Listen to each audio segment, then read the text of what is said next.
Good afternoon, everyone, and welcome to today's AMPC webinar. Today's webinar is around all about energy, and we're lucky enough to have Dr. Gareth Ford and Max Barnes from All Energy with us, as well as Matt Deegan, who is a Sustainability Program Manager from AMPC. So today they're going to be talking about the energy survey, and Matt will go into that in a lot more detail sort of shortly, but he's also got a big offer up for the members. So make sure that you grab the offer that Matt's offering in terms of getting the survey completed. For the first 20 members that complete the survey, you'll get a 1.5 hour free benchmarking and environmental improvement consultation. So I'm sure that's something that a lot of people will be very keen to be involved in.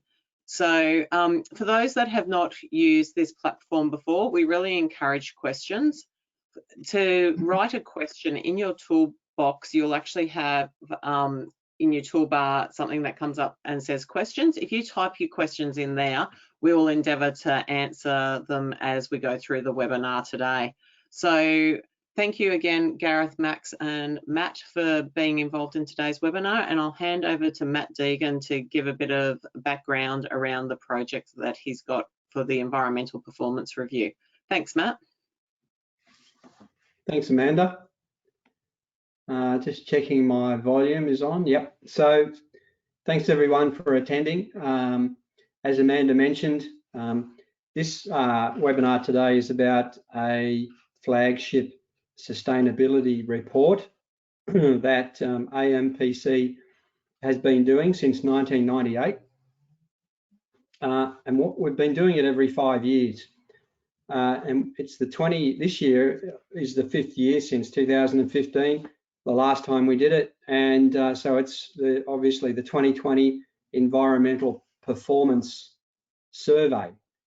So it's just been launched, and it's a survey which is requesting every red meat processor member in Australia to complete the survey for this report.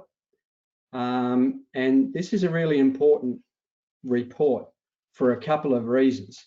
And it does report on key environmental performance indications for the whole sector. And since the report was launched in 1998, the sector's performed really well on all the KPIs for this report. And there's 4 main KPIs that come out of this report, and there's a number of secondary KPIs as well. But first of all, just to let you know what the key performance indicators are, they're based around emissions intensity for the whole sector, energy intensity, water intensity, and waste to landfill intensity for the whole sector. So it's not a report that talks about individual performance. It's a report that provides aggregated data for the whole sector. So that's why it's really important, because it helps AMPC and our research providers and our stakeholders and all of our members to be transparent and let their communities and their stakeholders and their consumers know how they're travelling on those key performance indicators. And as mentioned before, since 1998, we've done really well in red meat processing. So for example, in emissions intensity, since between 2009 and 2015, emissions intensity was reduced by 22%. For energy intensity, in the last decade, it's come down by 9.3%. Water intensity over the last decade has come down by 5%. And waste to landfill intensity has dropped by 77% since 2003. So the direction of our environmental performance for the sector is really encouraging. And this helps us go out to the market to tell the world that red meat processors are doing a good job. They are responsible when it comes to environmental performance, and they are transparent.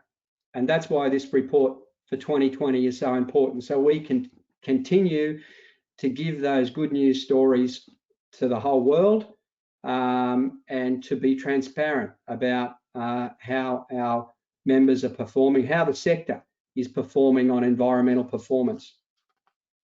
The other thing this report does is it informs 3 key areas for the red meat industry in total. So further than just red meat processors, when we talk about the whole red meat industry, this report informs our red meat industry CN30 progress.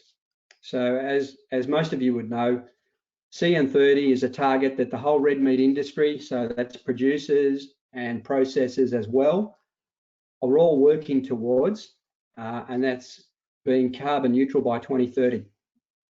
So this report will inform progress under CN30.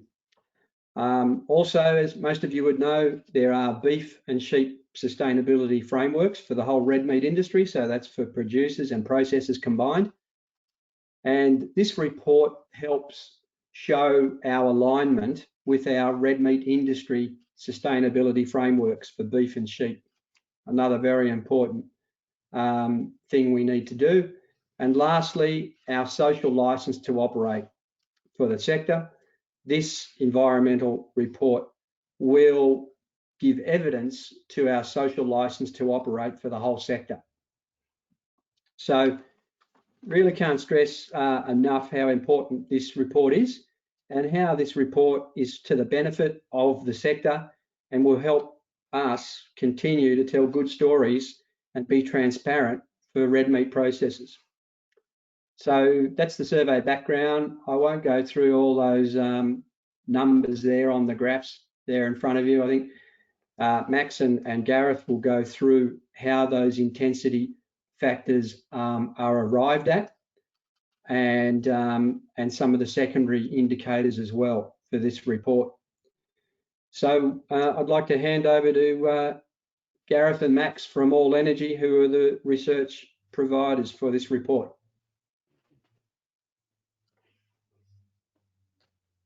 Thanks for that, Matt. So can everyone see us right now? We can. Hello everyone, Gareth Ward here. A bit blurry, but it's fine. All right. So thanks for that, Matt. So this is the update from the last environmental performance review. So this is just what it looks like here. This is the 2020 survey that we'll use to inform basically all of those sustainability objectives that Matt was just talking about. So this survey has gone out to all the CEOs, general managers, plant managers, asset managers, etc. So if you haven't seen this yet, just check your email inbox or maybe even your junk folder for the 2020 Environmental Performance Review EPR for completion. If not, just send us an email and we can send you the file just in a direct email there.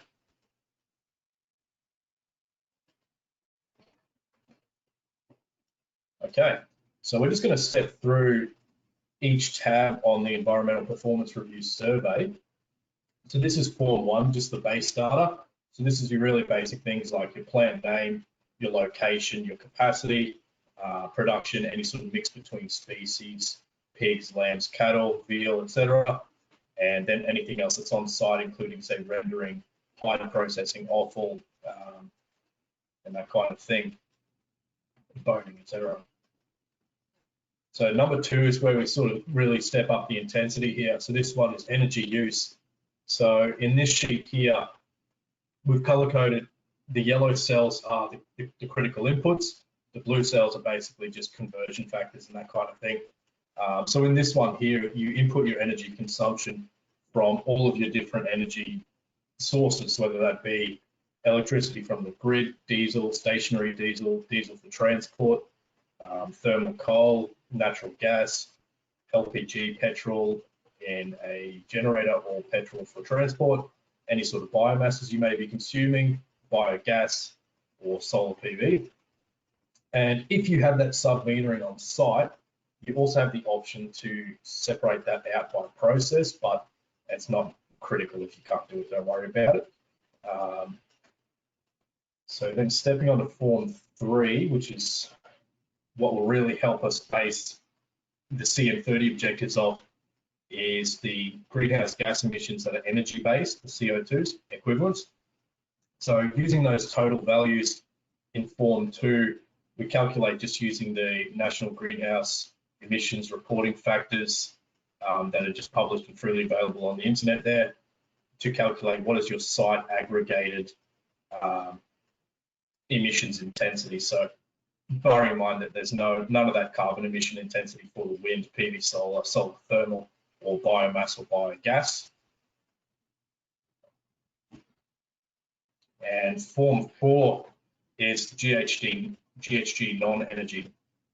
So this is your things like your fugitive emissions from your wastewater treatment plant, any sort of COD and sludge that's removed off site, or anything like that. So we can estimate that by your sludge removal and your COD content, any sort of methane that's generated or consumed on site, including flaring. So basically, yeah, you're just aggregating up your wastewater emissions, any sort of refrigerant losses, contractors, third-party contractors, or any sort of acetylene use, that kind of thing. Also, with a little mention about if you have any GHG emissions reduction practices. Not a critical input as it's a qualitative input, but it will just help us basically see who's doing what and what that best practice is within the industry. So Form 5 is water use. So this is about all the water that's coming into site. So we break down to different unit operations or processes if possible. So you're looking at things like your town water, bore water, any sort of on-site dams, or any sort of direct from the body, say a river or lake or rainwater that may be harvested, and then your water recycling practices. So if you have a breakdown on what those volumetric flows of water recycling is, if not, you can just put in a little note about just some qualitative information just down at the bottom there in your water practices, and along with your participation in any sort of management programs you might be doing. So that was water going in and recycling on site. Form 6 is wastewater, so that's basically your water that's going out of site, discluding that water reuse or recycling. So in this one, we're looking at the destination of the treated and the untreated wastewater discharge, along with any sort of nutrient assays if you have done that before. So things like phosphorus, nitrogen, BOD, COD, or fat oils and greases. And if possible, again, if you can just break that down by source. If not, if you don't have that detailed sub-metering, that's fine. And then your participation in any sort of wastewater management practices, whether that be irrigation or discharging as trade waste or things like that, high value cropping or just any sort of adjacent cropping. Form 7 is quite similar to Form 6, so that's solid waste sent off site. So basically we're looking at your organic waste, whether they be hides, paunch, offal, manure, paper and cardboard packaging that's not able to be recycled if it's so contaminated. And then your inorganics like plastic or boiler ash or any sort of scrap, knives, boots, aprons, that kind of thing. And then just a general note about what are your current waste practices and that destination of if they're going to landfill, recycling or other. And so Form 8 is local amenity. So this one's looking at any sort of odor and noise complaints you might have received. And if you have a breakdown of those or any sort of registry of those, any abatement practices. So we're trying to break that down by receptor and source, whether that be complaints coming from residential complainers, commercial or industrial, and then a source, whether that be, say, your wastewater treatment plant, irrigation, trucks, composting, that kind of thing there. So hopefully you guys keeping a registry of these kind of complaints. This one should hopefully be pretty easy to fill in. So with your response, if you guys got any questions or you need any assistance, that's fine. Just get in touch with myself. I've got my number and my email address there. So the survey is closing Thursday the 27th, and if you could also please email that completed survey to my email address there. So Matt, did you want to talk about this one or? So what we're going to do right now is we're going to open up what the survey actually looks like. We're going to run through it ourselves with you, just to talk a little bit about where you would find this kind of data to input into the survey here. Just a question while you're opening that up. How long does it take? How long does it take a member to fill this out? Assuming that, let's say they're a medium-sized abattoir and they don't have solar PV and they don't have, you know, a lot of complicated situations regarding water and energy. What sort of, say they don't have their own truck fleet as well, how long would it take? For sure. So the aim on this is to be able to complete it within the tens of minutes rather than the hours. Certainly, if you've got that that data available to you, about 80% should be able to be completed if you've got invoicing data. So a lot of this survey is set up so that you're able to acquire most of that information that you need at the custody meter. So hopefully you can all see that first slide there, instructions and summary. You can see here in column C, this will rapidly give you a little bit of information on whether you've been able to enter a little bit of data or not in each of these areas, so that if you need to complete multiple versions of this, you can quickly see which data the critical data that you've entered. Max mentioned about the baseline data. In terms of the state, nominating the correct state is quite important for your scope 2 electricity emissions. And when you get into the spreadsheet, you can see, obviously, as Max mentioned, the bright yellow is the most critical data to enter, and blue is that aggregate calculated number that is then drawn back into those headline numbers. As Max mentioned on energy use, there's a pretty big list there. These numbers are quite important as they're then dragged through automatically into that greenhouse gas energy calculation and utilising those NGES determination numbers. So I'll just make a quick point. If we just scroll a little bit across, just on the reason why that we've split up these liquid fuels into stationary, energy and transport.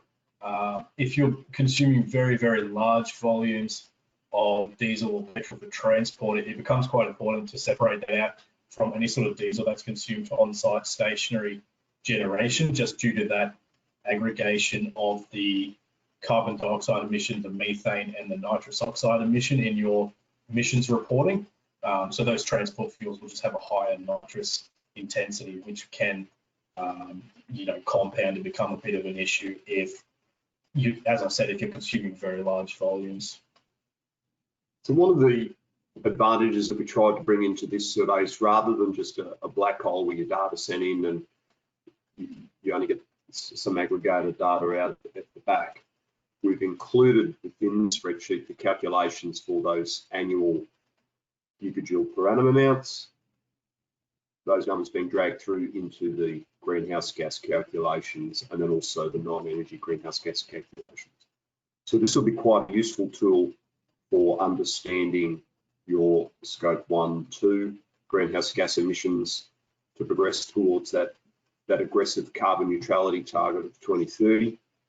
And you'll be able to use this data if a producer or a farm comes to you and wants to understand your carbon footprint, so that they can then offset the emissions associated with their business activities. You've already got this data ready to go for that particular site. It's not including those scope 3 emissions or life cycle emissions that you would need if you wanted to be carbon neutral under, for example, the federal government's Climate Active scheme, the rebranded National Greenhouse Account scheme, but it gives you that really good sense. So certainly energy use, and then the automated calculation of greenhouse gas, you'll be able to obtain just from invoices, whether you need to aggregate those from the monthly invoices, or you've got a helpful energy vendor that can give you the aggregated 12-month data. Once we move into these greenhouse gas non-energy numbers, this is where you're going to need either some internal submetering, such as on the biogas flow through your facility, sludges, other welding gas uses, for example, that might necessarily be on that energy invoice. Likewise for water use, that custodying meter with your water utility or the meter on board or dam water would be very useful to use. Whereas on your wastewater, if you've got a trade waste bill, you'll be able to quickly get that number there for your sewering demand. Whereas if it's irrigation or river water that's not metered, you might need to make use of a mass balance approach to calculate that number. You'll see further down here, there's quite a lot of cells highlighted in yellow. It's appreciated that not every site is going to have this level of submetering available. So provide the data that you have and just nominate data as being not available if it's not metered. And then you'll see sort of that critical aggregation there being based upon discharge untreated, water treated on site. So Gareth, just talking about wastewater, we've actually had a question come in from Jacob, and it's a great question. With the wastewater treatment, is there a desire to understand the difference between quality of untreated wastewater compared to discharge to show technology improvements within the industry? Only nitrogen and phosphorus is listed in the discharge quality. Yeah, it's a good point. So in some ways, this survey is a continuation of previously gathered data so that it can be compared to numbers aggregated in previous surveys. And so hence there's less motivation for aggregating data that wasn't collected in the past because there's nothing to compare it to. If you've got more data and it's available, it'll be very gladly received so that we can understand where it's at. But this level of detail is based upon the level of detail from previous surveys. So that's the motivation for the compositional information request. It's appreciated there's a lot more compositional information available, which you should certainly feel free to add in if you haven't. Great, thank you. And just another question that's come through from Peter Horschner from Symbio. If the participants don't have the data in the exact same setup and need to do workup or some calculations, do you want them to contact you to check before doing any rework? Yeah, I think that's a great question. Thanks, Peter. Yes, if you're starting to have to make assumptions that you're unsure about, feel free to contact Max or myself. I do know, in a lot of industries around Australia, they will have, for example, a standard operating procedure around a mass balance that they use year in, year out. It's put forward to the Clean Energy Regulator under their National Greenhouse Emissions Reporting Scheme requirements or the National Pollution Inventory requirements.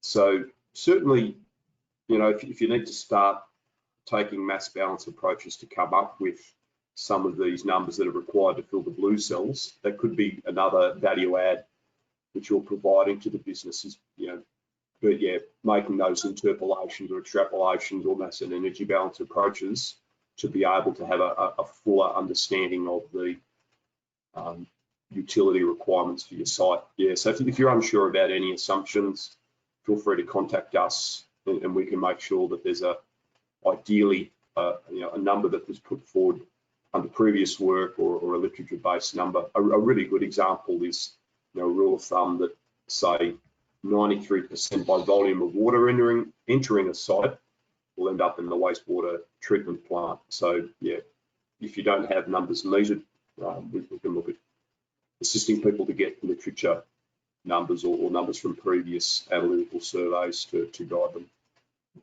Great. And before we move off wastewater, just a further questions come in. What's the reason behind just looking at untreated wastewater quality? What does it really tell us about the industry's performance? Yeah, I think as the years have passed, there's been a very intense effort to ensure water leaving a site meets the required environmental conditions. So if you look at the long history of this survey, there was a high percentage of untreated water. Fast forward to 2020, there's a dramatically higher percentage of on-site treatment of wastewater. So through the work that you've done, where there's been plants that have reduced the amount of wastewater going out, have you actually seen an increase in concentration of the contaminants at all, or has that sort of been mitigated through other technologies and that most plants have been putting in? Yeah, not necessarily. Probably the main one that you see is tighter restrictions either being placed by the water utility in the trade water, or water discharged to surface water or to the environment in terms of salinity in particular, and then obviously the BODs, the phosphate nitrogen species that contribute to microbial activity or algae activity in surface water. So in some ways it was maybe a little bit of a fad, I think, in past years, when the release of untreated water was of a high percentage. That was a point of very, very keen interest to the industry. And I know in the dairy industry, that was an area of very high interest. I think because people are doing such a good job on it, it's an area of lower interest. So hence, carbon dioxide emissions is now an area of much higher interest, and energy use is probably an area of wider societal interest for what businesses are doing at the moment. Great, thank you. Yeah.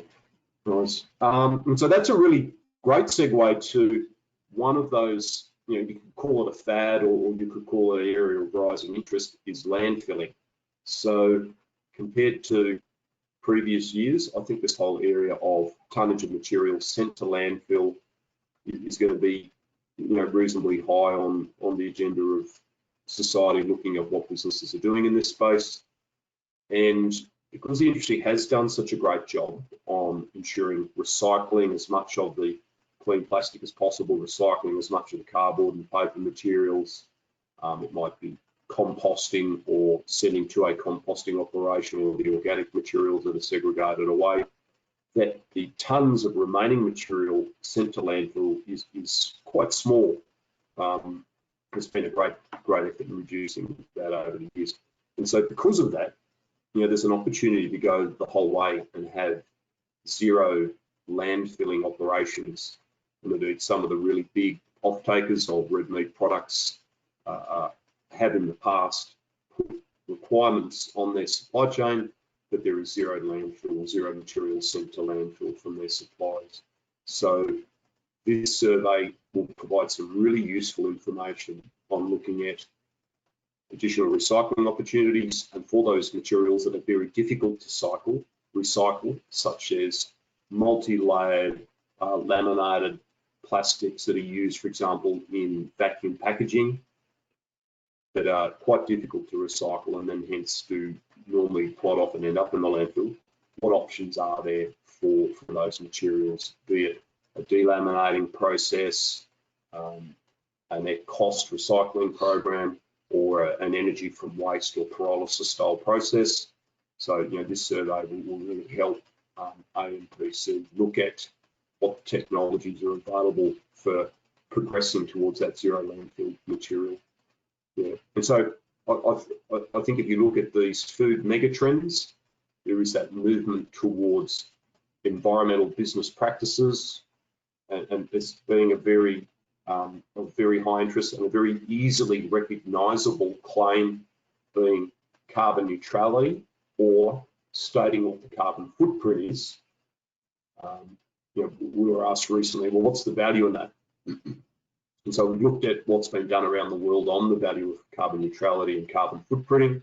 It's a bit of a mixed bag there in terms of the hard numbers, but there was a really excellent study done recently on European milk and carbon footprinting of that product and the value of a carbon neutral product. And when you run all the numbers and look at the impact, it was about a plus 14 to 15% value increase within that European milk market. So if you think about the ultimate increase in value of a red meat product being in that sort of positive 14 to 15%, and then look at the cost of achieving that carbon neutrality or completing that carbon footprint, there is a reasonable economic argument for progressing that. And from a positive point on the red meat processing industry, the carbon footprint associated with a red meat product will often be less than 10%, maybe towards 7%. About 80% of total supply chain emissions are going to be associated with those enteric or cow-based methane emissions, maybe around 10% with everything else, including transport, international shipping or air freight, elements like that. So it's not a large percentage of the overall carbon footprint of a red meat product associated with red meat processors, which means there's not a large overall cost impost for abatement if that's the way to achieve carbon neutrality. Okay, so that was solid waste and moving towards moving, and Max has already spent some time there on local amenities, in terms of odour and noise, etc.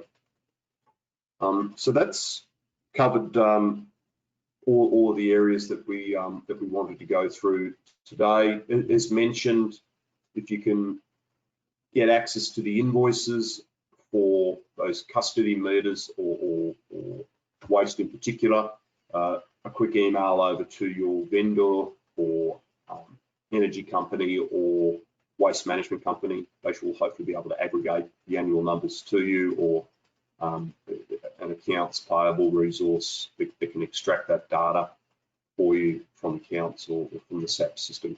Should probably get about 80% of the way there, with those main areas that are not going to be on an invoice being these non-energy greenhouse gas emissions. Obviously any sub-metering going on, and I imagine these local amenity numbers will be another area to look up, not in that invoicing space. So just another question's come in, Max and Gareth, while we're just talking about the data sets. It's come in from Carl Duncan. Thanks, Carl, for your question.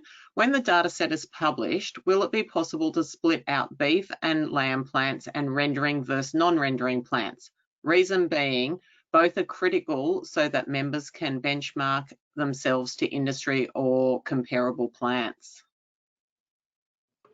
Yeah, the way the survey's set up, that'll be able to be achieved. Thanks for the question, Carl.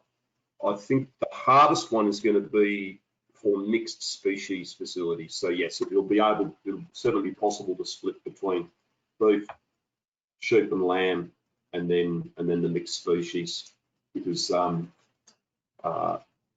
level of metering is normally not going to be set up for being able to split between those different species. So yes, we can aggregate and share data for those three different types, and then obviously rendering is another parameter in there that can be separated out. And the more participants we have in this survey, then the better those splits look, I guess, Gareth. So the deeper the data is for the comparison between beef and sheep or rendering and non-rendering, if we don't have a sufficient enough participation in the report, then those comparisons don't mean much. Yes, that's right. Right. Well, that's all we wanted to present on the survey. Obviously, do make contact with Max or myself, like email or mobile phone there, if you've got any questions or need any assistance on, for example, a mass balance approach to determining wastewater amounts, etc. And we'll hand back now to Matt Deegan, who is going to talk about the benchmarking tool available on energy and water. Thanks, Gareth. Thanks, Max and Gareth, for going through the survey there. And some interesting questions too around that relate to questions in the survey that have been there since, I don't know, probably 10 or 15 years. And so it's interesting that there's a lot of questions in there, but if we can get the primary data, then that's the most important part.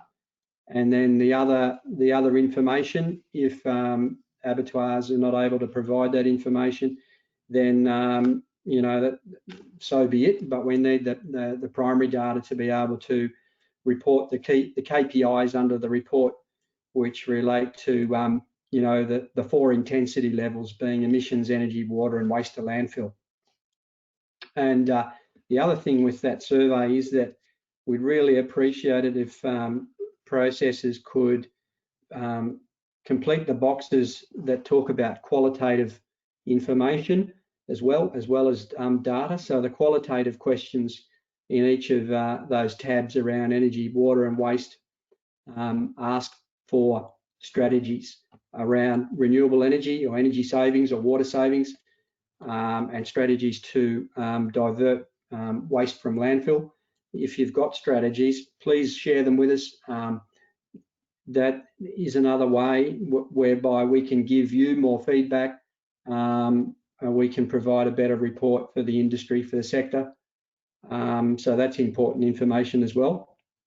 And certainly with diverting waste to landfill, that is a growing area for new technologies around the globe that we are scanning and assessing and seeing which of those new technologies globally we can bring to Australia and trial them and in pilot programs to look at, you know, solid wastes and diverting waste from landfill and creating useful byproducts that perhaps are not being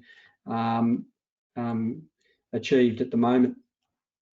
So the survey, while it is reasonably large, that it doesn't take a lot of time to complete it, and all the information in there does have a purpose and can help us to provide value back to red meat processors in some form. And over time, you know, if we can get more participation, more data, we can tell a better story and give a better comparison of different indications that come out of the report. So the energy and water benchmarking tool, that's another advantage of the outputs of this report. So this report informs our sectoral energy and water benchmarking tool, as you can see there. So we've had 2 webinars previously on the energy and water benchmarking tool not so long ago. So many of you would be aware we have this benchmarking tool. Of course, the benchmarking tool is only as good as the data that goes into it, into the data library. And so all of this information from the 2020 Environmental Performance Report, of course, is aggregated data that forms the data library for our sectoral energy and water benchmarking tool. So if we have good participation and a greater number of processes sending back the survey, we're able to provide a better report, and we're able to provide a more informed benchmarking tool that again gives members a better comparison, a more up-to-date comparison of their performance vis-a-vis the rest of the sector. So Amanda was talking about before, we have an offer. So what we're hoping is that we'll get at least 20 separate plants to complete the survey, and those 20 plants, the first 20 plants that complete the survey satisfactorily and send it back to All Energy, to Max, those first 20 plants will get a 1.5 hour session, consulting session on our sectoral energy and water benchmarking tool.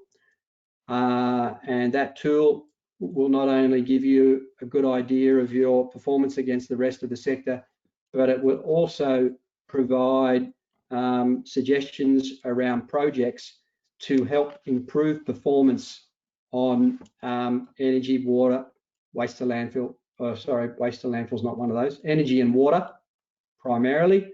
It will give you suggested projects that you can complete on site to improve energy and water performance. And our co-innovation managers, of course, are available to discuss those projects and how they can be funded and how the project might, be put together to improve performance. So remembering the first 20 members that complete that survey will get that the benefit of that consultation, being a run through on the benchmarking and then suggested projects. So just to cap it off again on the benefits to our sector, this report is really going to help individual members to benchmark themselves, but also we can demonstrate our progress on CN30 to the rest of the world, which is an industry ambition, a red meat industry ambition. It'll help us align with the beef and sheep sustainability framework and prove that we are aligning with that framework. And it will demonstrate the environmental part of our sectoral social license to operate. So very important report. Really appreciate processes that have sent in their surveys so far. There has been some completed surveys sent in, and we're looking forward to receiving the rest of the surveys, as Max said, by the 27th of August.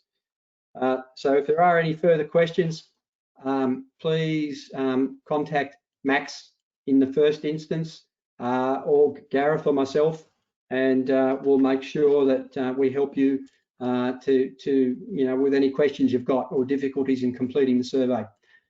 So are there any other questions there, Amanda? I had just one little quick point to make. Obviously, the federal government updates the National Greenhouse Emissions Reporting Scheme numbers each year. So there is a 1st July 2020 factors spreadsheet that's now available. So that'll be available via AMPC, and we'll email that out directly so that you've got the most recent factors available to you. If you've already done the survey, thank you very much. Good job. We are getting the first few coming through. It'll be very easy just to copy and paste the data you've got over to the spreadsheet that has those 1st January 2020 emissions factors in there. And that should be straightforward. So yeah, if you don't get a copy of the more updated version, just contact Max or myself and we can get that out to you. But if you've already done it, fantastic. All the hard numbers are in there. We'll be able to drag that through into the most updated emissions factors calcs. So just in terms of once all the survey results come in by the end of August, when is the sort of final report for this year's data going to be ready for industry to be able to have a look at?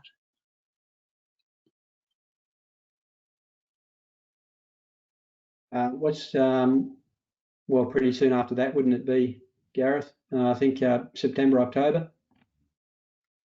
Yeah, so the aim is to have statistically significant numbers by the end of August.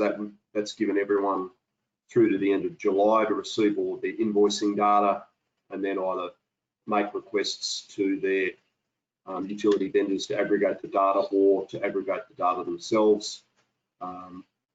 Once we have the targeted number of responses, it'll be very rapid to aggregate it together. So we'd definitely be aiming to have a first pass through by the end of September.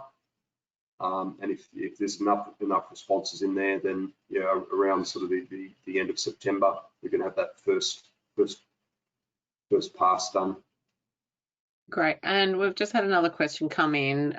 Does anyone know the coverage we've had in prior surveys in terms of plant numbers? So what's sort of been the average plant numbers over the last couple of years? Have they been building up? They have been building since 1998. In 1998, they were single digits, and then the most recent one was around 15. That was 5 years ago. But we're looking good for this one at the moment because there is a lot of interest. Processing plants are more informed about their environmental performance and they're keen to participate. So we're expecting we'll get at least 20 this time around and possibly more. And our strategic plan for 2025 on the sustainability side says that we're targeting 50% reporting based on total sectoral throughput. So assuming that those 20, at least 20 plants will be medium to largish type plants, that should represent more than 50% of total sectoral throughput. So we'll be able to tick off that goal of having environmental reporting reflecting at least 50% of sectoral throughput. And then as we get more participation in the report, we'll be able to perhaps build in some more informed secondary KPIs and perhaps start slicing and dicing more with more information around the difference between beef and sheep and rendering, not rendering, and you know that this report could go as far as we can in terms of the participation. So we might be able to look at it eventually if we have a lot of participants on you know, location-based performance, because that has an influence as well in terms of climate zones, etc. So that's why it's so important, this tool, because it can really add value, even more value than we've found it can add up until this time. Great, thanks very much, Matt. Another question's come in from Long. Do you think that COVID will skew the data, and is there any way to overcome it? You got to comment on that, Gareth? I think there's absolutely no doubt COVID will skew the data, but yeah, I don't think there's going to be too much data cleaning or data changing on that. What I would be hopeful of is that the business metrics are relatively similar, so that is a reasonably accurate with a long run trend, that is megalitres of water per tonne hot standard carcass weight, kilowatt hours of electricity per tonne standard hot carcass weight. It's appreciated that there's going to be that baseline load for running all the plants, and if you've got a limited shift, it'll be a little bit heavier in terms of your kilowatt hour usage. But by running that calculation back on the business metric, so all of that megalitres of water in, wastewater out, energy usage emissions, taken back to that tonne hot standard carcass weight, will levelise it out somewhat. Yeah, but there's not going to be any special data analytics done due to COVID other than looking at that business metric of unit input per tonne hot standard carcass weight. Great, thank you. Well, if anyone's got any last minute questions, feel free to send it in as we're sort of wrapping up. So I just want to take this opportunity to thank Gareth and Max today, as well as Matt for coordinating and overseeing the project. It's great. Data is being, you know, we're constantly talking about data at all different levels, and, you know, the more data, as Matt's indicated, that can come in, the more information we can give back to the membership. But it also helps drive Matt's program area in terms of, you know, if there are any changes, being able to look at potential other projects, etc., of why those changes, whether they're a positive or a negative, and how that may be able to help the membership moving forward as well. So, and I know, you know, talking with government and things like that in other sort of spaces at the moment, they're all about data. So the more data at an industry level we've got, it helps sort of build up any of being able to just inform is critical as we move forward, I think. Excellent. Well, that's the end of today's webinar. Thank you very much. You all will get a survey. Really appreciate if you could fill it out. We have actually put in a new webinar that is not on the schedule at the moment. So on the 20th of August, we're going to have Dr. Ian Norton, who is a expert in pandemics, and he's going to be talking about the COVID and looking at a whole range of different opportunities, you know, and going through a bit of a checklist of what's been learnt so far, and he's been involved in some stuff overseas, so that should be a really good webinar. So that will be at 2 p.m. on the 20th of August, and we're just in the process of finalising our next series. So we're planning on continuing these webinars through to the end of the year now. So we will get that out hopefully next week on what that schedule will look like, and there'll be once again a mix across all the different program areas at AMPC, and it looks like from what we've sort of developed so far, it should be a pretty exciting program, so stay tuned. Thanks everyone. Thanks again, Max and Gareth and Matt. Appreciate all your time. Thanks everyone. Thanks a lot for your time, everyone. Thanks, Max, Gareth. See you, Amanda. Okay, Thanks. bye.